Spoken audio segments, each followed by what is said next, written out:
Hello and welcome to this Degenerate Sports Talk. My apologies. My name is Paul Robinson. I'm your host. As always, I'm joined by my three cohorts from across the pond: Jason, Ken, and everybody's favorite redneck, Mr. John Gaskins. Going to get straight into a quick wildcard recap from the weekend. We had some fun with this on Facebook, Twitter, and a couple of other places over the week, and obviously during our own conversations. But let's start off with the game of the week for me, boys. Bills Mafia. None of us, I don't think any of us picked the Pats to win. Anybody picked the Pats to lose, should I say? Yeah, Bills Mafia. Holy crap, 47-17. They steamrolled over the Patriots. What the hell? I mean, did they just make a statement and saying we're here and we're here to win it all? I mean, boys, bro, come on, jump in. Let's get this going. Yeah, I think they did. They really did. They spanked up on Belichick, and they're for real. Fair enough. Gaskins in the corner. I'm thinking the Pats may not be as good as we thought they were. I mean, it shows in the playoffs.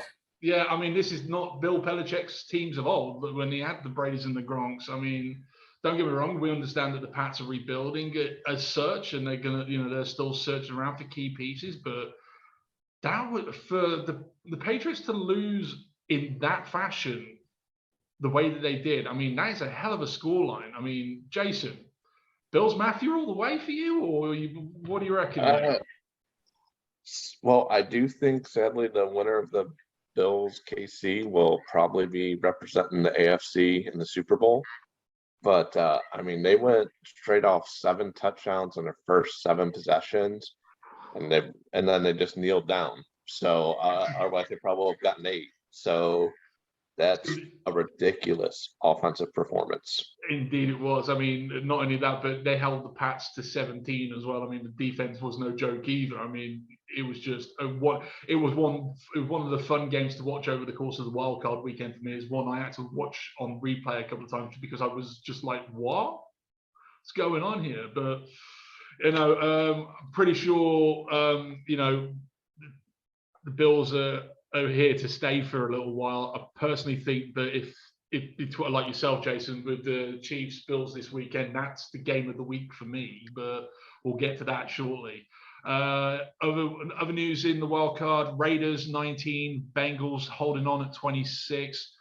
Burrow and Chase got off to an early groove. Defenses on both sides were a little bit appalling for me, to be honest with you. Raiders just couldn't find that last-minute touchdown towards the end of the fourth, and that's all he wrote for me for the Raiders. I believe they're now in head coach hunt, which will bring us to Jim Harbaugh at some point, I'm sure. But that will be for the off-season talk, I would have thought, at this particular juncture, or before maybe Michigan decide they want to do something about Harbaugh's contract. But the Bengals going forward, I mean, they're a team to watch. Burrow and Chase, I mean, if they get into a groove and they do what they did against the Raiders. I mean, against the Titans, they're a 3.5-point dog. Titans are coming off a bye week, and it's kind of like I'm a little bit hesitant to see which way the wind goes on that one, because both teams for me are kind of very close from an offensive and defensive side at the moment, and a little bit. I don't think 3.5 points is a lot of points, but personally, it's kind of like, is it too much for the Titans to cover?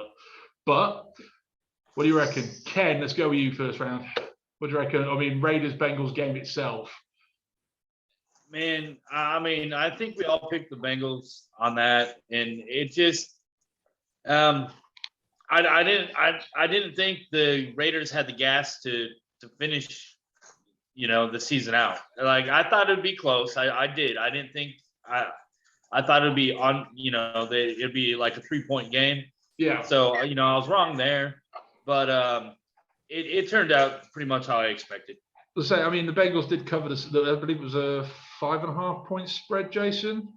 So I mean, they did what the business, what they needed to do. I mean, obviously advancing into the divisional rounds, but for you, the game, Jace, I mean, how did you find that one?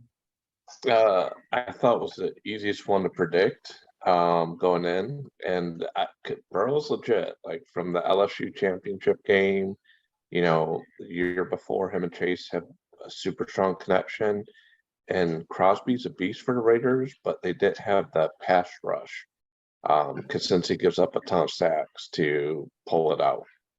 Yeah, John, I mean, I know you watched a bit of the game. I don't think it was as close as the score dictated. You think the Bengals, if they get another 5 or 6 possessions, they'll run up the score? Yeah, it wasn't as close. Like you said, it was a sloppily played game, and while it was, scoring was close. They didn't put up much of a fight. Yeah, fair enough. Right, we'll move on. Steelers and Chiefs. Steelers 21 and Chiefs 42. Chiefs making a bit of a statement against, Ben Roethlisberger's final game for the Steelers, or we think it might be his final game. I mean, even he said, we ain't going to win this. It's kind of a done deal. But nobody, and myself included, saw the Chiefs winning by 3 score. I mean, it was a good game to watch. It was kind of like one of those ones for the neutrals. So if if it's on time, you'll just sit and watch it. But I thought the Steelers deserved a slightly closer game than the score kind of dictates in this one. Much like Gaskins has just said about the Bengals Raiders game. But it's kind of like Steelers are still kind of looking for the quarterback of the future now. Obviously, they've had Big Ben for God knows how long, however it is. They've got Chase Claypool, who I think is going to be an outstanding wide receiver for the next few years at the very least. But it's going to be, Steelers chasing a quarterback. Do they move up in the draft? I mean, these are all questions we're going to get around to at some point, I'm sure. But for this game, Chiefs just doing what the Chiefs do, turning up in the playoffs, scoring a butt ton of points, and just making people go sit down. Gaskins, your assessment? It's what we thought. I will say that I thought it would be closer with Ben, having his last game. I thought he'd pull out some trick plays. I wasn't sure that what was it, 12 and a half, Jason? Yep, 12.5. Yeah, I didn't think they would, score more than that, but yeah. See, I don't think anybody. I hate to see Ben going out like that. Yeah, see, I don't think any of us took the Chiefs and the points there, did you? Or did you cover the spread? Yep, Jason did. We'll get to our little in-house little betting spree from the special last week in a minute, but it's looking. I mean, I to be honest, I know most of us didn't see them covering that big of a spread. Just much like Gaskins, I thought Roethlisberger would keep it a close game, but Ken, I mean, what do you think? I'm surprised that Pittsburgh's D didn't that allowed as much, to allow the Chiefs to do what they did. I mean, yeah, they're high powered, but Pittsburgh's D is good, and they just couldn't get it done. I mean, their first touchdown was a defensive touchdown. So take that off of Ben's hands too. He didn't have anything to do with that in the first half. So, I mean, the score to me is closer than the game felt. The game felt completely blown out. So it actually, I stuck around to watch it just so I had something to talk about, more or less. But, to be fair, to be honest with you, up until Monday night, I was pretty much the same thing. Sunday, it was kind of like, I'm so tired, but I need to watch this sort of thing. So trust me when I tell you, I understand. Jace? Well, I took Kansas City outright. I figured they'd cover it. Ever since they moved Chris Jones back inside, their defense has really tightened up. And I didn't like Pittsburgh's offensive line. Didn't think they'd be able to do much. They scored more than I thought they would, actually. And T.J. Watt proved why he's a stud on Pittsburgh's defense. Yeah, no. All right, we'll move over to the Eagles and the Bucks. Now, this was a fun game for me to watch. I'm with you on this one, Gaskins. Eagles didn't put up much of a fight. I've got it at, is it 15-31, I believe the scoreline was? Have I written that down right? I think I might have screwed that one up. 31-15.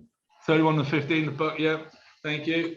Brady and Gronk doing Brady and Gronk things. There's a reason why it's called the GOAT. I mean, the Bucks were in complete control of the game the entire way through. I mean, personally, I think it's going to come down to whoever can beat Brady in the playoffs at this particular point. I really do. And there aren't exactly a whole lot of people that can say that they've done it. I've got a funny feeling that the Bucks might take it all the way to the Super Bowl. I really do. This game is just, again, much like the Kansas game, it's kind of, and the Bills game. Bit of a statement, kind of like, you know, we're here, now you got to beat us. You know, we've gotten through the preliminaries. That's it now. We are, you know, out there. We are the team to beat. Bucks had a decent game for me, both defensively and offensively. I mean, Brady's just doing Brady things. So, Gaskins, you're our resident Tampa Bay man down there in the corner. I know you enjoyed this game. Yeah, absolutely. It's what we all expected, but 31-0 before Philadelphia even decided to show up. Yeah. I mean, they could have put up a little bit more in fight than that. could have given you a bit more of a training game. Yeah, like you said, Brady and Gronk doing Brady and Gronk things. I think it's the Rams next, right? I believe it is indeed the Rams. We'll get to that in a minute. Jason? I think Mike Evans showed up really well. Especially, I feel like he took a little edge to some of the Antonio Brown comments and came out to have a strong performance. And then Tampa Bay's defense has legitimately stepped up like they did last year. They're playing playoff football. Yeah, that's exactly what the Bucks did last year. They seem to have found a groove again. They're getting right at the right time. I mean, you say what you want about Green Bay getting right at the right time. I think the Bucks are doing exactly the same thing. I mean, Ken, thoughts? Man, let's slow the roll just a tiny bit on the Bucks. You got to remember they played the Philadelphia Eagles. They snuck in the playoffs. Those be fighting words. I mean, you know, they're defending. I'm sorry, but you're going to so. accuse a defending Super Bowl champion of sneaking into the playoffs. No, I said Philly snuck in. Oh, okay. I was going to say Philly snuck in. No, Tampa's legitimately there for sure. But like I said, I mean, yeah, they look like a world beater against Philly.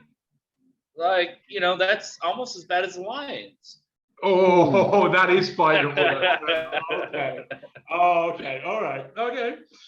Fair enough. All right. So we're going to move on to quite easily my absolute favorite game of the week from last week. And it's the 49ers versus the Cowboys. Jason, my poor Cowboys fan. I know you took them last week. 49ers 23 with Jimmy G and a still a fucking screwed up thumb. Oh, almost had to put a pound in the swear jar. Jimmy G just doing Jimmy G things, quite frankly, pulling out what can only be described as an upset win against America's team, the Cowboys. But honestly, for me, this game was more lost by the Cowboys than it was won by Jimmy G and the 49ers. It really was. Dak doing that. I mean, the end of the game itself was a head scratcher. I mean, the final 45 seconds of the game where they're throwing out to the sidelines and trying to scrimmage for yards to the first downs and save time on the clock for him to then run in down the middle and then try and spike the ball after, trying to get a ref's attention to get, to touch the ball and everything, all the stuff that's gone on about it this week. That was an idiotic play call from an offensive coordinator. Head coach should never have allowed that, I mean, especially when they were moving down the line at a steady pace in, previous attempts at first downs. I mean, this for me, this is Cowboys doing Cowboy shit. It really is. I can't believe the ending of this game. 49ers deserved it. Quite honestly, they played their backsides off the entire game. Jimmy G, injury and all, just doing Jimmy G things, quite frankly. And 49ers deserved this win. Cowboys lost this more than the 49ers won it for me, though. Let's go with Ken on this one. I know you're going to have some fun to say about this. Well, I've watched a lot of the media, the social media presence on Dallas. I do want to say San Fran's D did show up. Yes, they did. Bosa got hurt partway through the game. Otherwise, I think they would have controlled it even a little bit more. That last drive may not have been as impressive as it was. It may not have down to a knee if Bosa was in there. Yeah, I do think that mattered. But man, it comes down to the Dallas organization. They don't know what they're doing. They have talent, so they know how to draft. Let's say that. But they can't put it all together. They're coaching, they're play calling. I mean, the Dallas Cowboys penalties. kind of like remind me of an NBA All-Star team. There's a lot of personality there, but no team. Kind of like the Rams. Yeah, pretty much a little bit. But again, yeah, we'll talk about the Rams in a minute. But yeah, Jason, Cowboys, 49ers. I mean, 49ers, hats off. They ran Elijah Mitchell and Deebo Samuels. Deebo deserved the MVP. Yeah.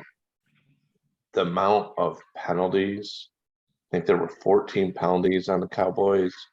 It just made it hard to watch, especially rooting for the Cowboys.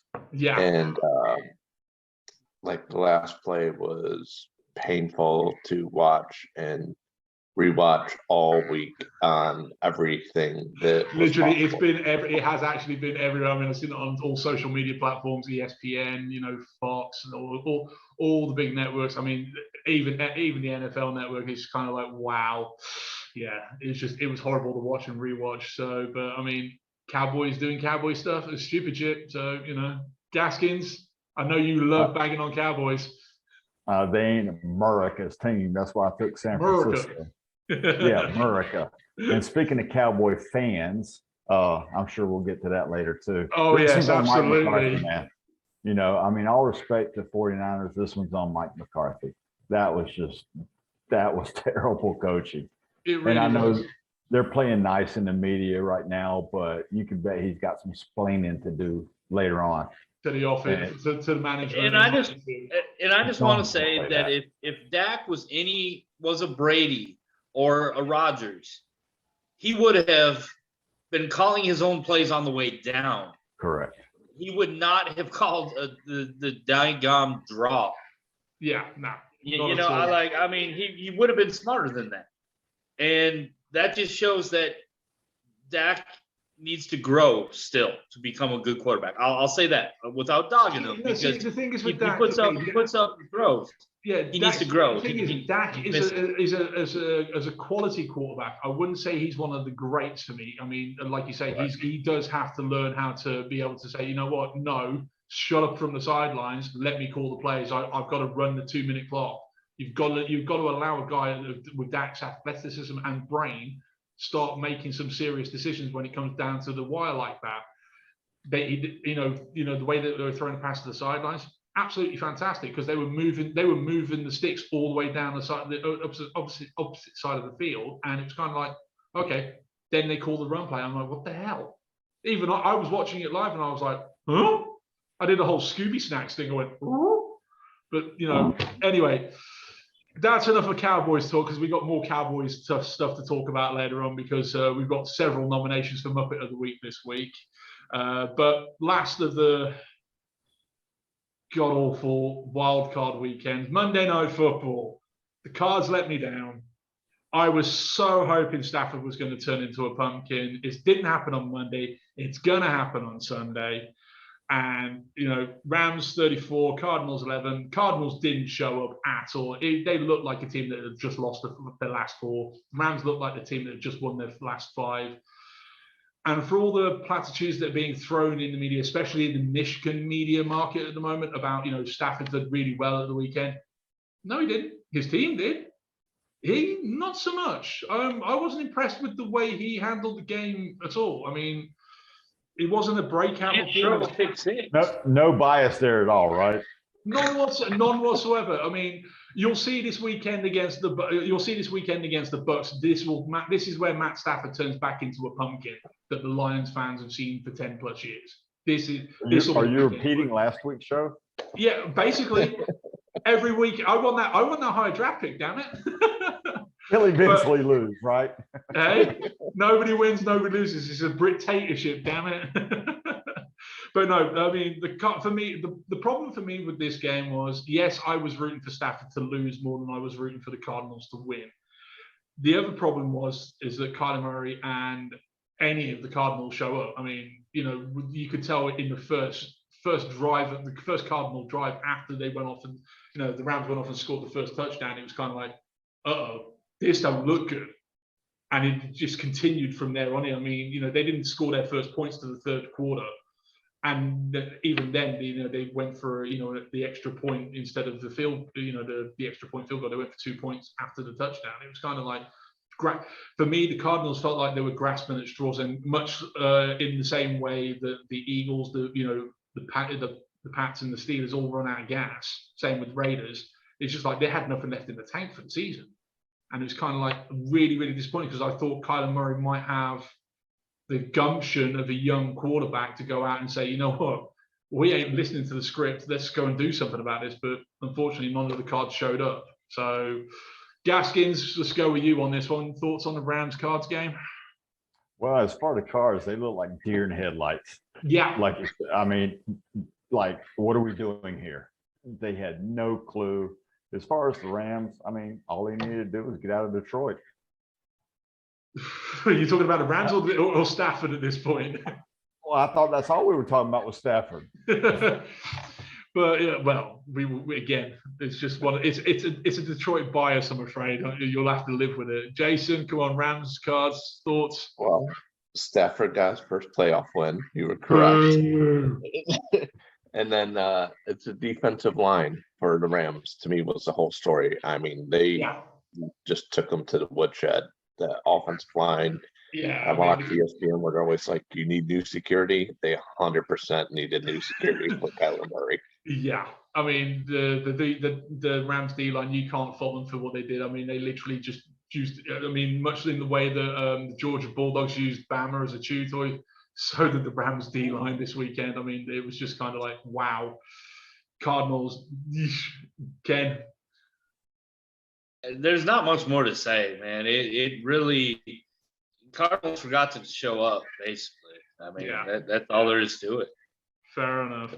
All right. Right. In our little, wild card special, we all decided that we were going to, make some, bold picks and whatever else. And whilst majority of us went 4-2, myself, Jason, and Mr. Kang, one glorified redneck went 5-1. Congratulations, you are in the lead currently, sir. So Gaskins, you pat yourself on the shoulder a little bit with a 5-1 weekend, taking whatever it is adulation you'd like. But this week is a new week, and we've got the divisional rounds starting with the Bengals at the Titans.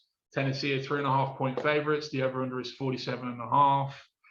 I got to be honest with you, with the way the Bengals played and with Tennessee having that bye week, I'm not betting against the Titans at this point. They've looked a decent team all year. That D line does not look like it's going to bend or break against a Bengals O line that's a little bit, even with Burrow and Chase leading the charge. I'm going to take the Titans here. Jason, write this down, my friend. Titans, and I'm taking the points on this one. There's not much more I'm going to say on it. Gaskins, go for it. Where are you going with on this game? And I've been flip-flopping on this one. I really have. Derrick Henry starting, but I'm taking Cincy. And here's really? The reason why. Yes, and here's the reason why. Too many moving parts with Tennessee. They've had the bye week. Henry coming back. Just, this is a time where you don't need moving parts. You need everything running smoothly. And I think there's too many moving parts, and I think Cincy's going to carry over the momentum. So you're taking Cincy and the points? Yeah. Okay, Ken? Man, Burrows to Chase is lethal. And Mixon, he's not Henry, but he can do some things out of the backfield. They have a decent receiving core, and surprisingly, their defense has shown up. Tennessee, their defense, you never know what you're going to get from day to day. And Henry's coming back. Is he rushed? Is he 100%? Is he 120%? Man, tough choice this week. Yeah, pretty much. I left my coins in my other pants, I guess. But I think I'm going to go ahead and take the Bengals as well. What's the? It's a Bengals are plus 3.5 at the last check about an hour and a half ago. I say they'll cover. So are you going to take the Bengals outright? Yes, sir. Okay. So he's taking the two dogs, and I'm taking a favorite. Jason, come on, back me up here, dude. I am actually backing you up. I'm going Tennessee. I'm looking at, I think Jamar Chase and Burrow will get theirs, but I also think Tennessee will do well. Derrick Henry will do well. They're number 1 seed for a reason. They beat the Chiefs and the Bills already in the regular season. So now they get to play Cincy, and I actually think A.J. Brown will have a huge game. Yes. Well, I like to hear. All right. We're going to move on to the Bills and Chiefs because this is the game of the week for me. Bills Mafia put a hurt, as we know, on the Pats. Chiefs made a statement against the Steelers. Kansas City as of a couple of hours ago, a 1.5 point favorite. The over-under is 54, which is a very, very high total. I got to be honest with you, this is a coin flip for me, honestly, but I'm going to let you guys talk about it first before I even think about making a decision. Ken, go first on this one, mate. Man, I'm going to take the Bills, and it's partially I think their defense is better. I think, and this hurts me to say, but I think this year, excuse me, my dog's pushing me over. I'm on a rolling chair. He's pushing me. I think Allen has been better than Mahomes overall, and that's hard for me to say, but I think this year is Allen. Allen most likely will be the leading rusher again on his team, which is normal. I mean, it is what it is, but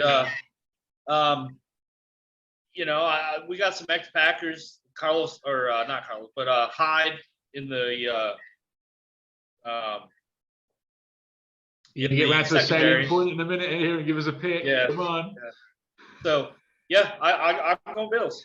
You going the Bills? Okay, and you're taking the points for the Bills. Fair enough.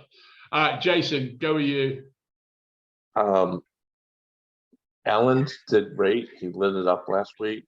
Historically, after his great games, he has a meh game. So I'm kind of expecting a little bit of a fallback for him. So I'm going Kansas City, and they'll cover. You go, okay, so you're taking KC. Gaskins? KC as well to cover. Too many weapons. Mahomes won't let them lose. I mean, he just won't. And, I mean, they could give him the all-state Patrick Mahomes discount, and Josh Allen don't have a chance this week. Fair enough. I got to be honest with you, I'm kind of torn on this one because that Bills defense is no joke. Josh Allen is, as Jason said, notorious for having weird games after really big games, and it's kind of like, so it's. But I think I'm going to go Chiefs as well, and I think they cover. And I think it's a massive shootout game as well. I think the air raid's going to be crazy in this game, personally. Yeah, I'll take the over easy. You take it, honestly, I'm toying with the idea of taking the over on that one as well, but I don't want to put that one down as a bet because I know Jason's still got his pen in his hand.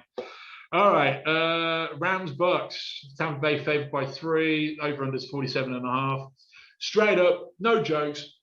This is the week that Stafford turns into a pumpkin. I'm taking the GOAT. Brady's never let me down when I've done it before. He's not gonna let me down this week. Brady for the win. Brady to go to the Super Bowl. Brady to turn Stafford back into a goddamn pumpkin. That's me. Jason, you go next. This one was hard for me because of the Raiders' defensive line and the injuries that Tampa Bay has, but both their center and their tackle practiced today. So I too am going Tom Brady. Yes. And the Bucs. Ken. So one, we're just picking this round. We're not picking Super Bowl here yet. So slow your roll there. But you got to remember where we're a long way from the Super Bowl. Still got to go. Right. So I'm going to go ahead and take Brady and the Bucs as well. Good, man. I already know. I don't even need to ask you, really, do I, Gaskins? It's Brady and the Bucs all day. Hey, Ken, Tommy Tundra's coming. It ain't going to happen this year. Roger's got some double check for his butt. Tommy Tundra, we'll see you next week. Right. Final divisional round for this week, so as far as I can see, is the 49ers at the Packers. Green Bay favored by 5.5 points. Over-under is 47. This is kind of like the Bucs Rams for me. It's Packers all day. As annoyed as I am at Aaron Rodgers, I think they take the 49ers to the cleaners. Jimmy G, while he had a great game last weekend, I don't think he repeats this weekend, not against that Packers O-line. I do believe that Rodgers is too good for that, and that Packers O-line is just too much to overcome as well as that D-line. So I'm taking Green Bay. I'm taking the points. I'll take you, Ken, next, because I know exactly where you're going with this straight off the bat. Oh yeah, I'm definitely taking Green Bay. But for the other guys who may not know, Cobb's back. Z. Smith is back. Bakhtiari is back. Alexander may or may not be back. We're not 100% sure on him yet. So stud. And they did it without them the whole way. So, are they going to be 100%? Is the question. All day. Yeah. So there you go. So you're taking Green Bay. Gaskins. Oh, yeah. It ain't this game you need them back for. It's going to be the next one. Yes, sir. This is the practice game. Yeah. So are you taking Green Bay and the points as well, Gaskins? Yeah, absolutely. Yeah. Fair enough. Jace. Green Bay. Yeah, Green Bay's run defense scares me. Sam. It does, because San Fran can run, but I have to go Green Bay as well. Fair enough. Unless the Brent comes up with some other conspiracy theory. No, that'll be next. That'll be next week in favor of the Bucs. Damn it! Don't start with this. Right, we're going to end the first half with our very first nomination of Scumbag Hall of Shame nominee. This week's the first nominee into our Hall of Shame is Mr. Malik McDowell, from the defensive tackle from the Browns. Yeah, we all saw the reports. It was posted up on various social media platforms. It's on the DST Facebook site. We've also retweeted it. Scumbag nominee, Hall of Shame. Just give me a thumbs up, thumbs down. I'm not going to go too much into the story about him being outside of what can only be described as a learning center, butt naked and being stupid. He's already had run-ins with the law enforcement in various places over the last few years since he was drafted in the first place. Not going to comment on his mental state because, quite honestly, I'm not a medical professional, but he definitely wins Scumbag Hall of Shame nominee status for me. So I want to see if the boys want to vote him in as our first ever inductee into the Hall of Shame. So thumbs up, thumbs down, boys. Is thumbs down mean he's in because it's thumbs bad? Thumbs up means he's in the Hall of Shame. There we go. We could give him a two-fingered salute, but I don't really want to be that profound this early on. We are going to take a quick break whilst we go refresh our tea in my case and whatever else in the boys' case. And we'll be right back with some baseball news and our very own favorite Muppet of the Week. Ding, round two. Literally, as I hit the record button, Gaskins is going ding, ding, round two. Welcome back. Cheers, mate. We've all had a bit of a water break and whatever else. So we're going to get into some baseball international signings talk. Mostly because we haven't really covered a lot of baseball in the last few weeks because we're all still anxiously awaiting the lockout to bloody finish. But there has been some news, and a couple of the top international prospects that I know I've been covering and keeping an eye on, probably Gaskins as well, have signed with some teams, with a couple more due to sign in the coming days. But I want to get your reactions on this, especially Ken and John. I know, Jason, you're going to ask some questions about all this momentarily, but the Yankees agreed a $4 million deal with shortstop Roderick Arias from the Dominican Republic, who's got a 60, 55, 55, 55, 55, 55 tool set. For anybody that doesn't know that, that's hit, power, run, arm, field, and overall scorings from MLB.com in the prospect rankings. This is one of the top prospects in this incoming class of international signings. And I've kept my eye on the kid for a couple of years because he's been floating around obviously in the DR and other places. And to be honest with you, this is a great signing for the Yankees, I find, because, I mean, it's a premium position spot. The kid's got an amazing glove defensively, could be a future Gold Glove winner. His power's not quite there as of yet, but he's, it's kind of like a slap shot hitter type thing. But for me, the Yankees diving this deep into their international free agent pool money of sorts. I mean, they've had a tendency the last few years to spend big on big key guys like Jason's Dominguez's of the world, and now with Roderick Arias. I mean, it's a premium position to cover. As a kid's got good stats about him, got good numbers about him. I know I only gave you the names of the guys I'm going to be covering today a few hours ago, but I mean, Gaskins, you're our resident prospect god, shall we say? What are your thoughts on that? I think they got a nugget. That 60 hit tool, and the kid's 17 years old and 6'2". 55 power my ass. That may be what he has now. I'm sorry, swear jar. No. Ass will allow. 17, or as you guys say, ours. 17 years old and 6'2". He's going to grow into some more power. So I would probably bump the power up to 60, but that speed may come down a little bit. They're going to have a thumper on their hands. Yeah, I mean, again, with the positional eligibility at shortstop as well. I mean, if his gloves even at 6'2", if his glove plays the way the Yankees expect it to play, which is obviously very high thought of with a $4 million bonus signing. I mean, that screams that these are shortstop of their future. I mean, personally, I think it's a great addition, and I'm with you, Gaskins. I think he is one of those what we class as nuggets in the prospect world. I say he ends up in a corner though. Oh yeah, I mean he's still. I mean, we're talking about a kid that's probably not going to hit AA for another 3 or 4 years, at best, unless they fast track him. I mean, if he's hitting in the low A and the high A's at a substantial clip, and his defense is exactly where it is. I mean, you could see him when he's 22, 23 at the earliest, I would have thought, but he's definitely a guy to keep an eye on in the future, especially for the Yanks. They've got a couple of shortstop prospects that they're going to be bringing up soon. Obviously they've got Gleyber Torres kicking around, but I mean, as trade bait goes, I mean, he would be a good one to grab some pitching, as we've discussed before.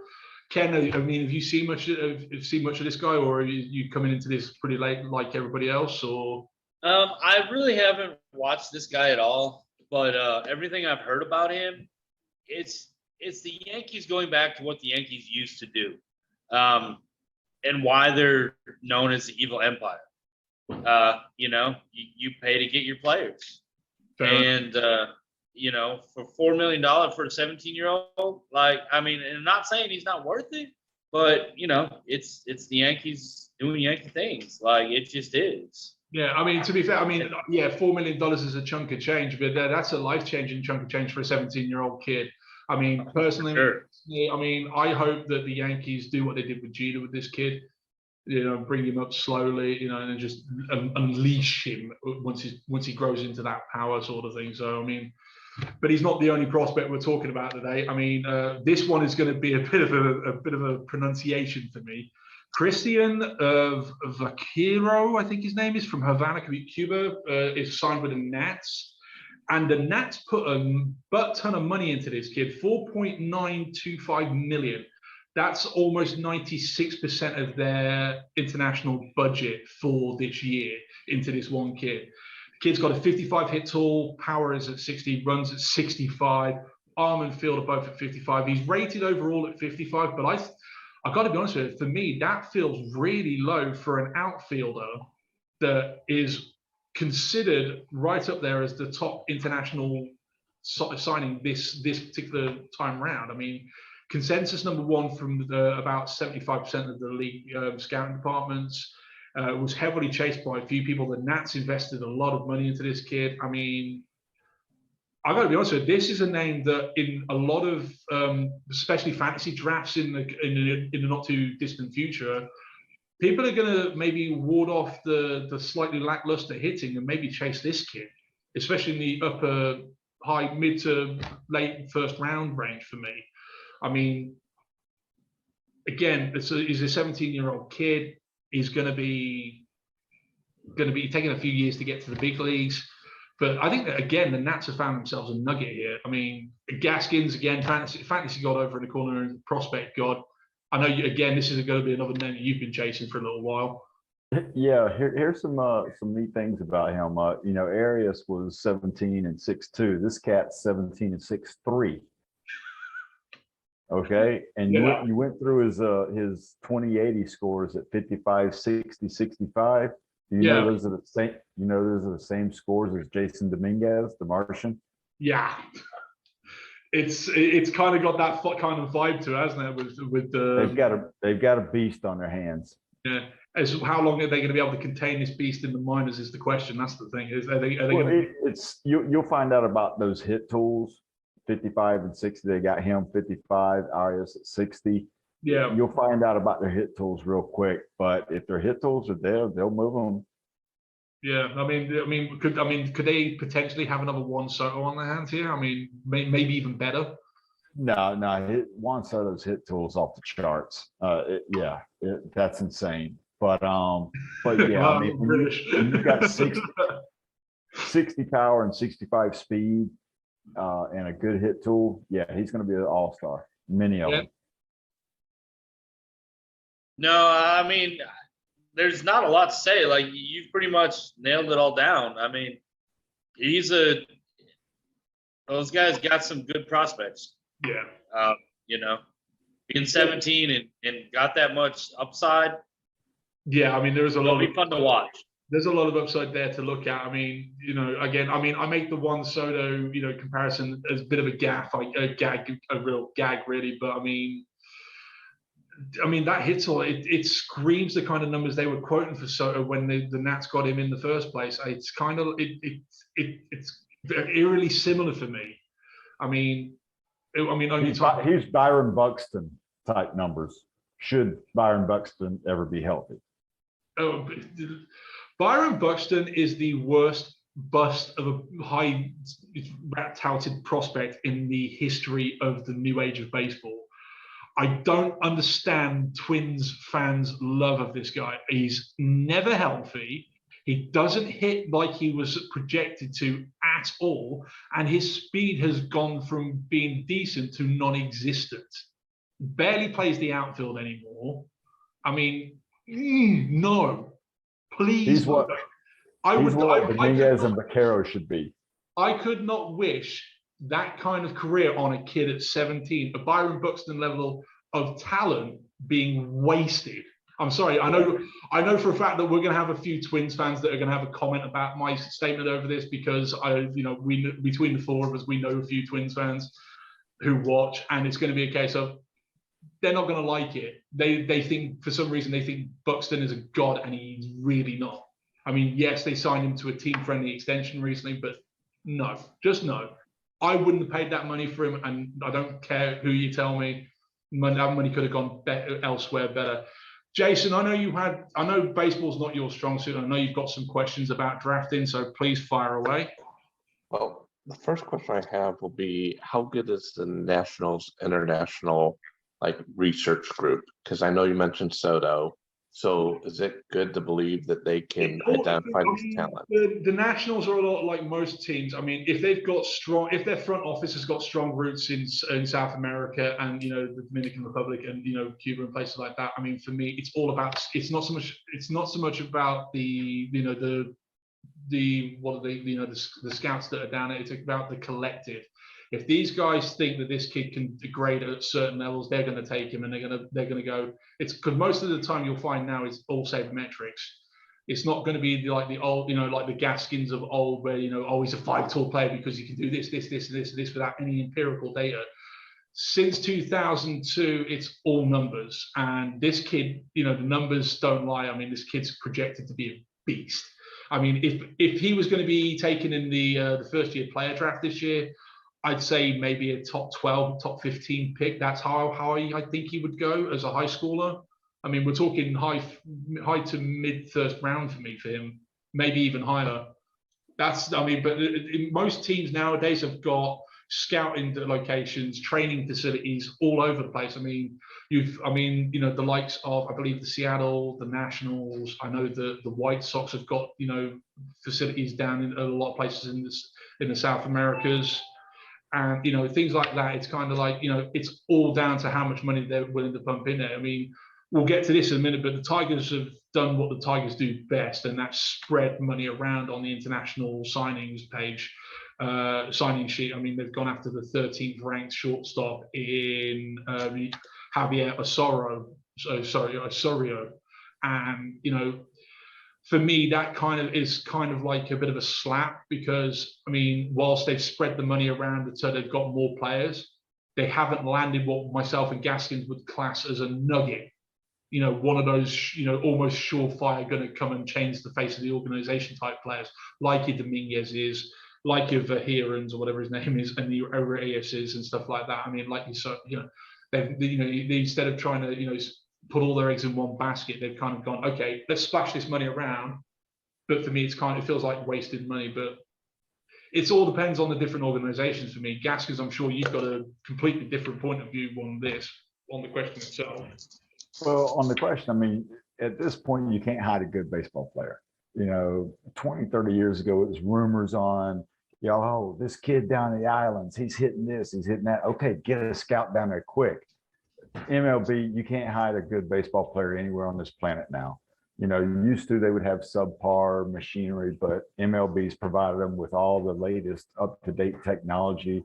So it's just like having international minor league teams. You can't hide them anymore. And as for this guy, Detroit, select or paid, if they get a regular, just an MLB regular, that's a home run for them. It doesn't have to be a star. If he can play 10 years in the big leagues as a backup, that's still a home run for the amount of money that they're paying him. I believe Osorio was a 2.2 million signing out of Venezuela. Straight across the boards, 50, 50, 55, 55, 16 years old.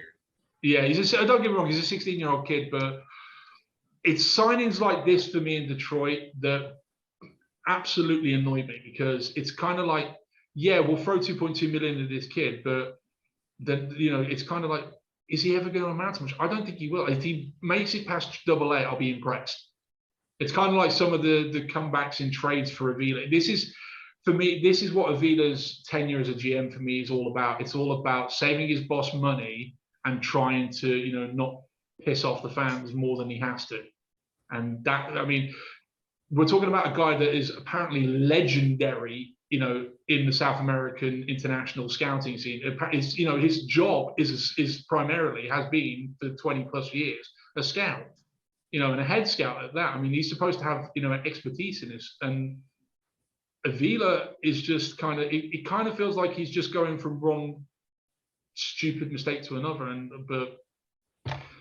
But I mean, don't get me wrong. I hope with this kid, I am really proven wrong. I don't want to kill somebody's career before it even starts. Not that I'm ever likely to, but Stafford's for the Athletic.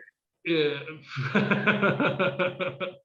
But I mean, it's kind of like, I mean, Jason's asking about where you would take these guys and how you would approach scouting these guys.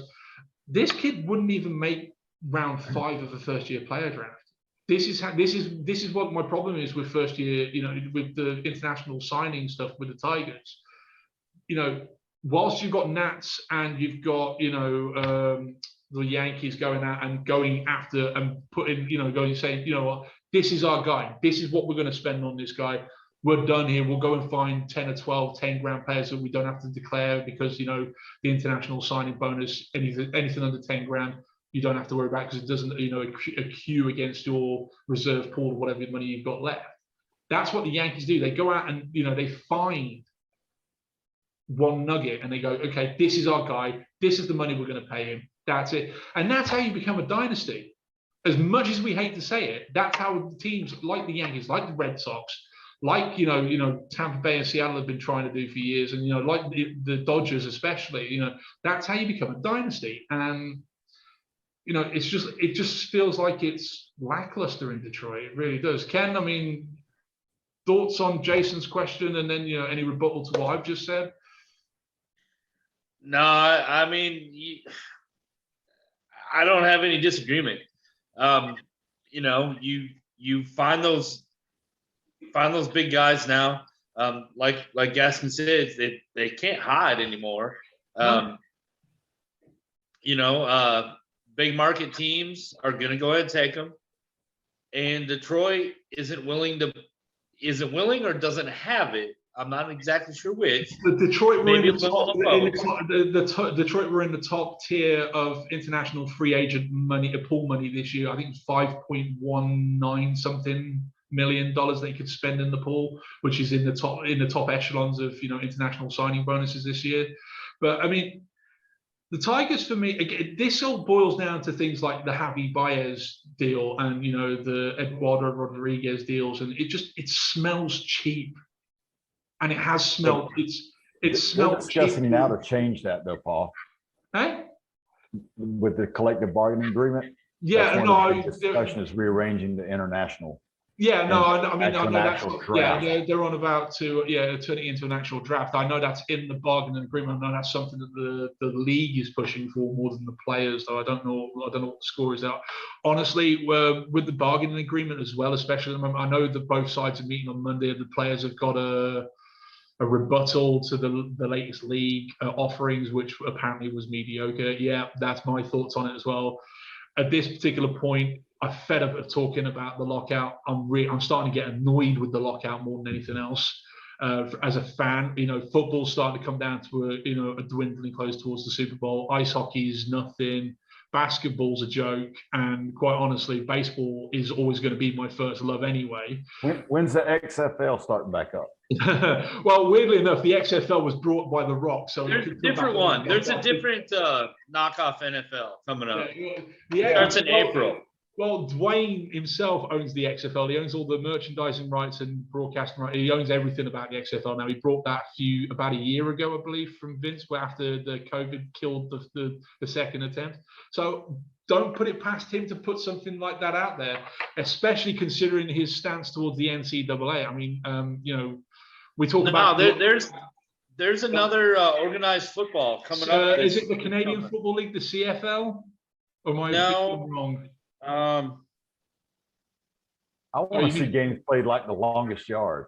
I was thinking more along the lines of if you're going to start toying with the idea of the Premier League, then maybe you're going to have an argument, Ken. But there you go, because that's actual football, not rugby with pads. But we'll get back to all that in a minute. There's one name that stood out to me that hasn't signed yet, but is due to sign this week, according to reports. Oscar Colas is due to sign with the White Sox at some point towards the end of this week. I don't know if it's been announced yet, but I'll be keeping my eye on it. $2.7 million outfield. This guy has been considered the Cuban Ohtani. He can pitch. Hasn't done for a little bit. He's had a little stint out in the minors in Japan and did really well. He's playing down in the Dominican League now currently. Again, 55 hits or 60 power, 55 overall. But he's 23 years old. 2.7 million is not this is a kid that, again, would probably, if he'd gone through college and whatever else, would probably a top 10 pick easily. I mean, the tools are all there. I mean, being called the Cuban Ohtani is just like, it kind of makes your head wobble a little bit, considering Ohtani took 3 years to actually do anything properly. I mean, it's not until this year really Ohtani did much. I mean, there was a lot of hype and not, no real substance for me with Ohtani up until this year. But being kind of like meshed with that kind of what's the word I'm looking for here? Somebody help me out! Come on, comparison. There it is. Somebody, being compared to Ohtani. I mean, that's for a 23-year-old kid, that's a big thing. And signing with a team that has got a track record with dealing really well with South American players and players that can hit. I mean, it's, for me, the White Sox here, if they do land him, they've landed easily a key piece for their outfield, for not just for the future, but probably for the now. He slots in there somewhere. Even if he comes in as a bench straight off the bat, he's got the tools for it. Gaskins, I mean, I know I threw the name out at you earlier on, but I mean, I know you do deep dives on these kids more often than Oh yeah, not. I've been trying to draft him in all my leagues, and no one will ever let me have him because he hasn't officially signed. He's supposed to have been signed with Chicago for well over a year now. So yeah, I know they put a kibosh on it in 2019, and that's why he went out to Japan and did the minor league stuff out there so he could continue playing baseball. But you're talking about Yankees, how to just pay people. If you want a format on how to do it, look at the White Sox, Luis Robert, Eloy Jimenez. They know what they're doing. Yeah, so, I mean, Jace, if you were to look at an organization that knows how to evaluate and draft talent, especially in the international field of baseball, the White Sox are your team to look at. I mean, they've been stellar at this for over a decade. I mean, he'll be on the field sooner than later. Yeah, I mean, I would say towards the end of this year, maybe early next year at the latest. I mean, this kid is that kind of player. I mean, I'm with you, Gaskins. I'm looking at him in first-year player drafts this year, as long as he signs before my draft start, because he's that good. But he'll be hitting. I don't see him pitching at all. I think he sticks outfield, but I mean, the fact that he can pitch and that he's got I think he's got fastball, curveball, slider, I believe I was reading that he's got the plus.